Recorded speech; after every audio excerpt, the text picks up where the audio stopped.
لله رب العالمين والعاقبة للمتقين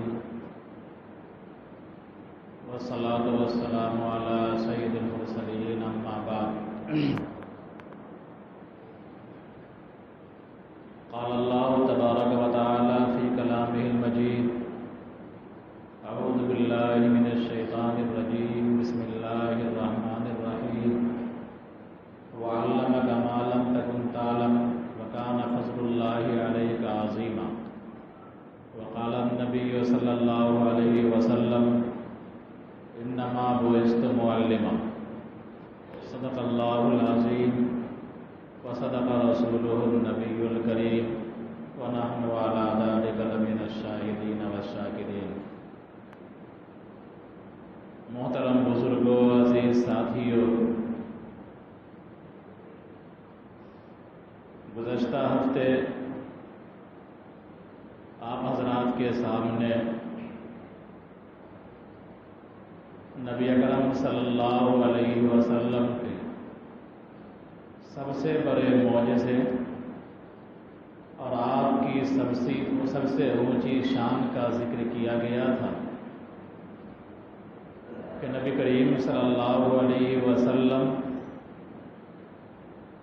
اس کائنات کے پہلے اور آخری نبی جن کی شان معلم کی ہے اور جن کا معجزہ زندہ و جاوید ہے اور وہ معجزہ علم ہے۔ میں نے یہ آیت پڑھی ہے، اس میں اللہ تبارک و تعالیٰ نے آپ صلی اللہ علیہ وسلم پر اپنا فضل اور اپنا احسان ظاہر کرتے ہوئے ارشاد فرمایا وَعَلَّمَكَ مَا لَمْ تَكُنْ تَعْلَمْ، اے میرے محبوب صلی اللہ علیہ وسلم، ہم نے آپ کو وہ چیز سکھائی جو آپ جانتے نہیں تھے، ہم نے آپ کو وہ علم دیا جس علم سے آپ ناآشنا تھے۔ وَكَانَ فَضْلُ اللَّهِ عَلَيْكَ عَظِيمًا، اور اللہ تبارک و تعالیٰ کا آپ پر بڑا فضل ہے، کھلا ہوا فضل ہے، اوپن فضل ہے۔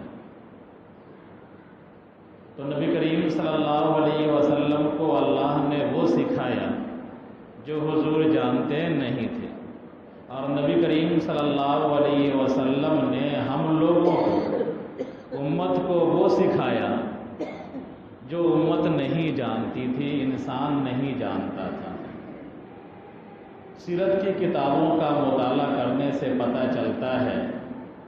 کہ نبی کریم صلی اللہ علیہ وسلم نے چھوٹی چیز سے لے کر بڑی چیز،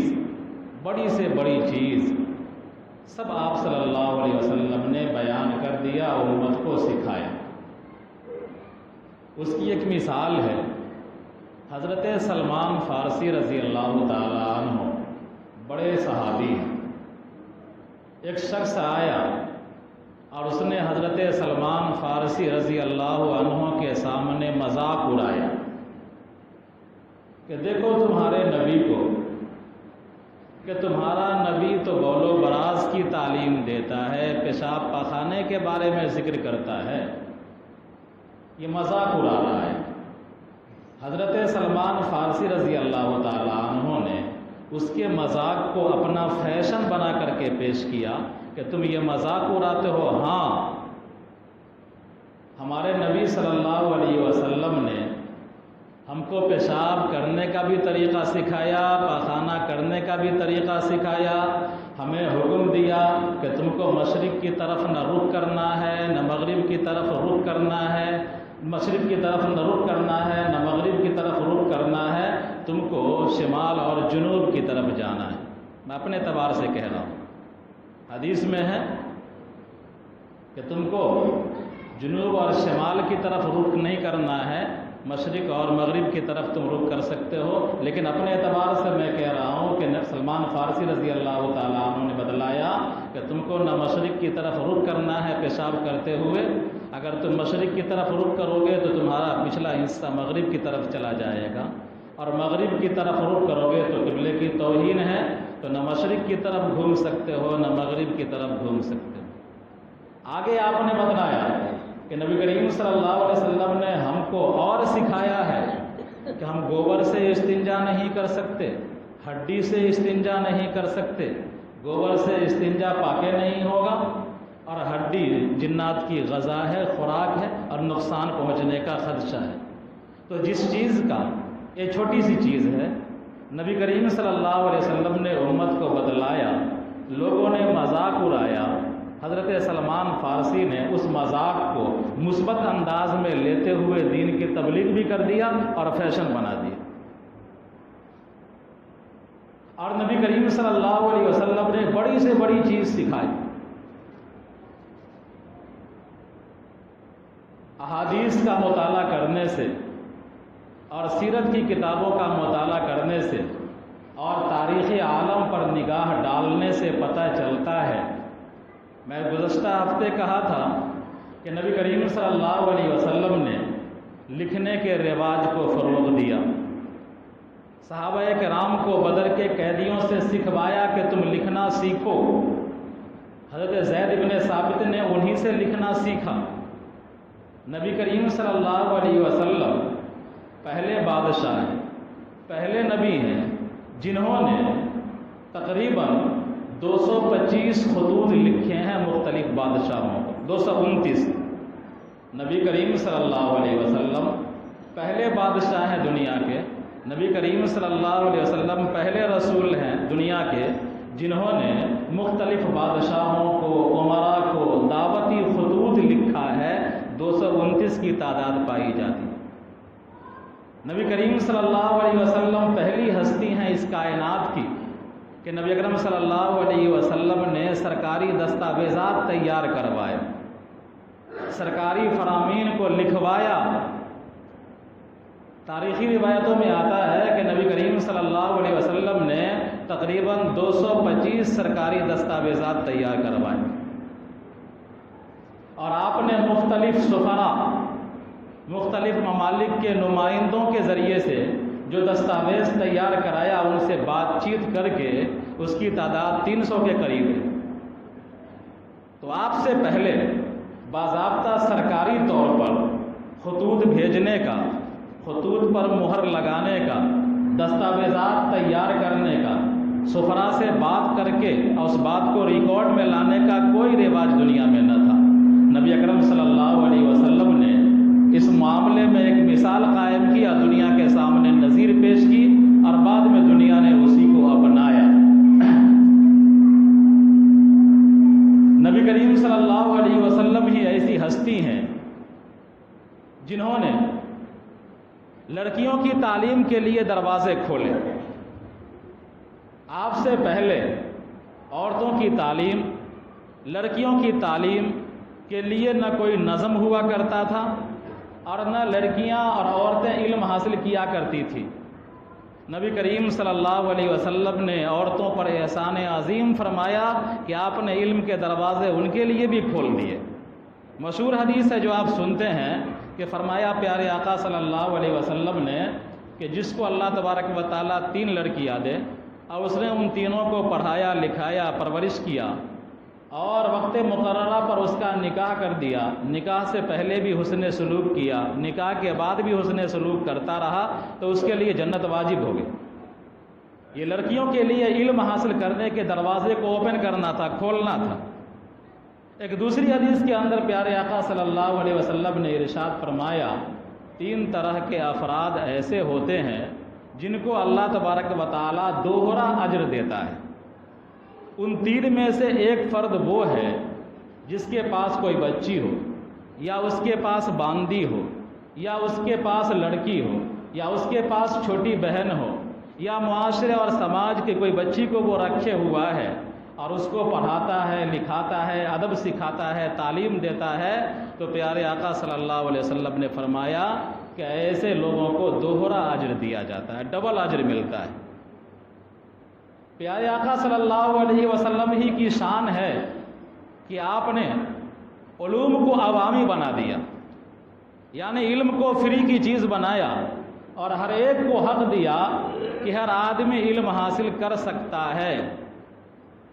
آپ سے پہلے دنیا میں علم کو عوامی کرنے کا، علم کو فروغ دینے کا، ہر سمت میں پھیلانے کا دنیا میں کوئی باضابطہ نظام موجود نہیں تھا۔ ایران میں کتنے بادشاہ گزرے، ساسانیوں کا دور آیا، غسانیوں کا دور آیا۔ مصر میں کتنے بادشاہ گزرے، فرعونہ مصر، ایک فرعون نہیں کئی فرعون گزرے، ان کا دور آیا۔ اسی طرح قیصر روم کے علاقے کا بادشاہ، یہ بڑی مہذب دنیا تھی، کتنے قیصر آئے گئے، ہندوستان کے اندر کتنے راجہ آئے گئے، لیکن علم کے فروغ کے لیے، علم کے پھیلاؤ کے لیے کسی نے کچھ نہیں کیا۔ نبی اکرم صلی اللہ علیہ وسلم نے دنیا کو بتلایا کہ علم اللہ کی امانت ہے، اس کو حاصل کرنے کا حق سب کو ہے، جو چاہے آگے بڑھ کر کے علم حاصل کر لے۔ اور آپ نے سرکاری طور پر علم کو فروغ دینے کے لیے باضابطہ گورنروں کو مامور کیا۔ اپنے زمانے میں جتنے گورنر آپ منتخب کرتے تھے کسی علاقے کی حکومت چلانے کے لیے، تو ان گورنروں کو آپ حکم دیا کرتے تھے کہ تم کو علاقے کا دورہ کرنا ہے، بستی بستی جانا ہے، دیہات دیہات جانا ہے، اور علم کے حلقے قائم کرنا ہے، علم کو فروغ دینا ہے۔ تاریخی روایت میں آتا ہے کہ عمرو ابن حزم رضی اللہ تعالیٰ عنہ بڑے صحابی ہیں، یمن کا گورنر ان کو بنایا جا رہا تھا، تو آپ نے سخت تاکید فرمائی کہ تم کو یمن کے مضافات میں جانا ہے، علاقوں میں جانا ہے، بستیوں میں جانا ہے، اور علم کے حصول کے مراکز قائم کرنے ہیں تاکہ لوگ علم حاصل کریں اور علم پھیلے۔ گویا کہ گورنری کے ساتھ ساتھ آپ نے ان کو شکشا منتری بھی بنایا، وزیر تعلیم بھی بنایا، حضرت عمرو بن حزم رضی اللہ تعالیٰ عنہ۔ آپ سے پہلے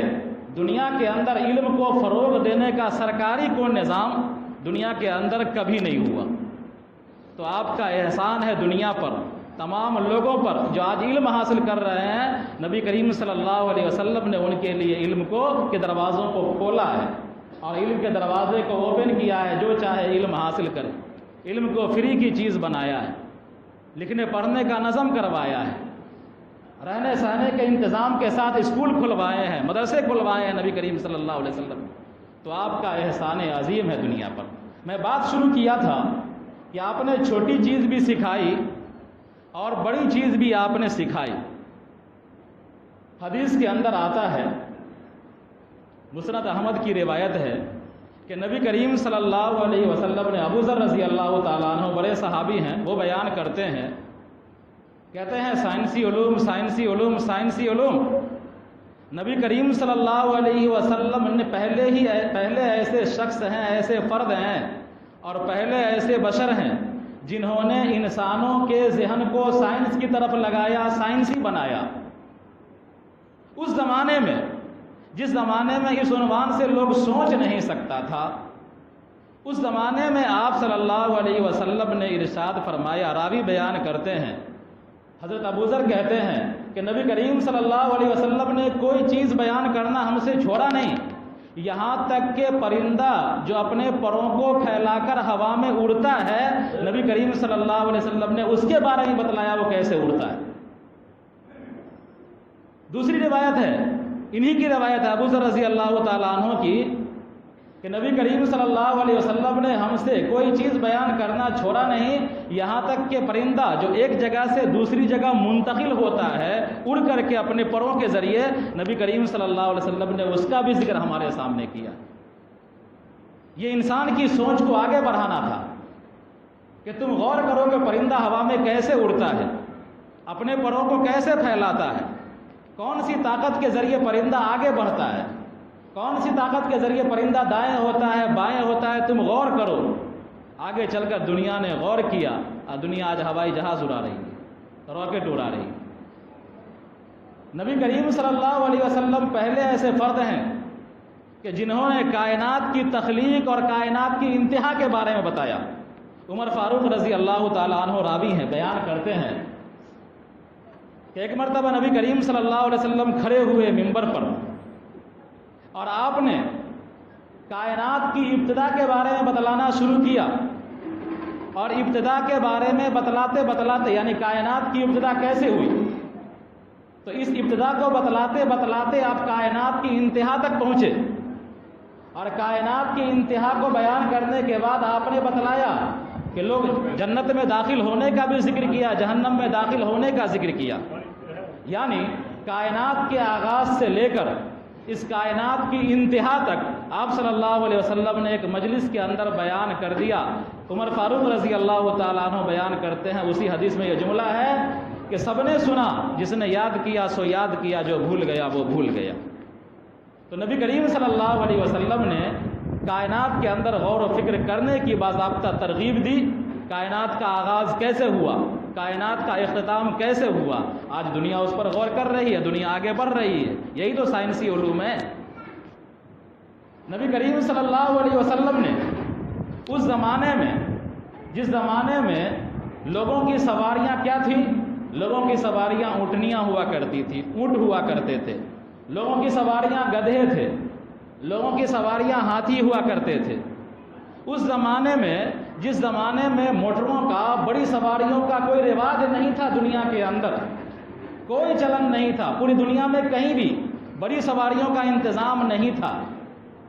لوگ اونٹ پر، ہاتھی پر، گدھے پر، خچر پر، ان پر سوار ہوا کرتے تھے، ایک جگہ سے دوسری جگہ جایا کرتے تھے۔ نبی کریم صلی اللہ علیہ وسلم نے اس زمانے میں لوگوں کو یہ تصور دیا اور آگے کے سوچنے کا ذکر کیا۔ پیارے آقا صلی اللہ علیہ وسلم نے ارشاد فرمایا کہ قیامت اس وقت تک قائم نہیں ہوگی جب تک کہ میری امت کے افراد یرکبون علی السروج کہ بڑی بڑی سواریوں پر سوار نہیں ہوں گے۔ اب جس زمانے میں اونٹ کا تصور ہے، ہاتھی کا تصور ہے، اس زمانے میں آپ لوگوں کے ذہن کو کہاں لے جا رہے ہیں؟ بڑی بڑی سواریوں کی طرف لے جا رہے ہیں۔ دوسری حدیث کے اندر نبی کریم صلی اللہ علیہ وسلم نے ارشاد فرمایا کہ قیامت اس وقت تک قائم نہیں ہوگی یہاں تک کہ میری امت کے افراد میاسر پر یا مواسر پر سوار نہ ہو جائیں، یعنی سفر کرنے کا ذریعہ میاسر نہ ہو جائے، یعنی بڑی بڑی سواریاں۔ میاسر کے بارے میں جو محققین ہیں وہ لکھتے ہیں کہ میاسر اس زمانے میں انوکھا لفظ تھا، صحابہ کرام کو تعجب ہوا کہ یہ میاسر کیا ہے۔ اگر میاسر کوئی ایسی چیز ہوتی جو عرب میں پائی جاتی تو لوگ سمجھ جاتے، چونکہ عربی والے تھے وہ، تو پتہ چلتا ہے کہ صحابہ کرام کے تجسس سے کہ کوئی ایسی چیز تھی جس کا عرب میں رواج نہیں تھا، اور آپ صلی اللہ علیہ وسلم نے اس کے بارے میں فرمایا۔ تو لوگوں نے سوال کیا کہ میاسر کیا ہے، تو میاسر کو تشبیہ سے آپ نے سمجھایا، اشباہ الرحال، یعنی بڑی بڑی سواریوں کے ڈھانچے کی شکل آپ نے بتلایا کہ بڑی بڑی سواریاں ہوں گی۔ اب ذرا غور کیجئے، محققین یہ کہتے ہیں، جو آج کے محققین ہیں یا اس سے پہلے بھی گزرے ہیں 19ویں صدی کے، وہ بھی یہ فرماتے ہیں کہ عربوں کے اندر ٹے کا استعمال کرنے کا رواج نہیں تھا۔ عرب والے ٹے کو سے بدل دیتے ہیں یا تے بولتے ہیں، تے نہیں بول پاتے ہیں۔ جس طرح بنگالی بہت سارے الفاظ نہیں بول پاتے ہیں، اس طرح عرب والے ٹے نہیں بول سکتے، چے نہیں بول سکتے، چے کو شین سے بدل دیتے ہیں یا سات سے بدل دیتے ہیں، اور ٹے کو سے بدل دیتے ہیں۔ محققین لوگ یہ کہتے ہیں کہ یہ اصل میں جو میاسر کا جو لفظ ہے یہ دوسرے زبان کا معرب ہے، لاطینی زبان کا معرب ہے، یہ موٹر کی جمع ہے مواتر، اس کو عربی میں جب گیا ہے تو میاسر ہو گیا۔ یعنی آپ صلی اللہ علیہ وسلم نے اس زمانے میں اشارہ دیا کہ قیامت اس وقت تک قائم نہیں ہوگی جب تک کہ میری امت کے افراد ایسی سواریوں پر نہیں چلنے لگیں گے اور ایسی سواریوں سے مسجد تک نہیں پہنچیں گے جس کے اندر موٹر لگے ہوئے۔ آج کے زمانے کی سواریاں پیارے آقا صلی اللہ علیہ وسلم نے 1400 سال 1500 سال پہلے بتلا دیا۔ تو بتلانا یہ ہے کہ علمہ کا معلوم تکن تعلم، کہ نبی کریم صلی اللہ علیہ وسلم نے نبی کریم صلی اللہ علیہ وسلم کو اللہ نے وہ سکھایا جو حضور جانتے نہیں تھے، اور حضور نے ہم تمام امت کو وہ سکھایا جو ہم جانتے نہیں تھے، اس لیے ہماری شان بھی سیکھنا اور سکھانا ہے، اور ہمارے نبی کی شان بھی سیکھنا اور سکھانا ہے۔ باتیں آئیں گی انشاءاللہ اگلے ہفتے۔ ایک دو اعلان ہے۔